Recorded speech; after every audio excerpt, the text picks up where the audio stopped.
Yo, what's up guys? In this tutorial I will show you how to make these really cool looking star explosion motion graphics in After Effects. And yeah, they're super simple, so I'd say let's just start. So let's go into our new composition and let's add a new shape layer and open this up, make sure it's on top of everything.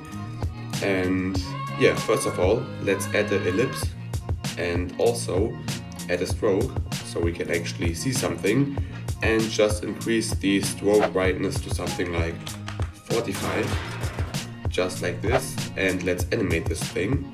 So let's go to the beginning, open up the ellipse path and bring this down to 0 and just place the keyframe, and then go forward to like 1.5 seconds and bring this up to a decent size, something like this should work.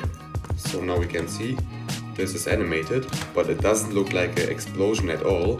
So let's make this a bit more faster at the beginning. So for this, let's open up the graph editor with this tab and press on the size again and click the easy ease setting right here, and let's press on the first keyframe and just bring this up. And now as we can see, this will be really fast at the beginning and then slow down just like an explosion. And yeah, that's exactly what we want, but this doesn't vanish at the end, so we have to change this real quick. So let's also go to the beginning and put in a keyframe at the stroke brightness, and then just go to the end and also put in 0 in here, just like this. And now as you can see, yeah, it will vanish really smoothly, but maybe we can also bring this keyframe a bit to the left so it won't just stop at the end, so look a bit smoother even. So yeah, but this is a circle and we want a star, but we can make a really easy thing by just applying the pucker and bloat effect. Open this up and play with the amount, and as you can see, as we turn this into a negative value, we get this cool star shape.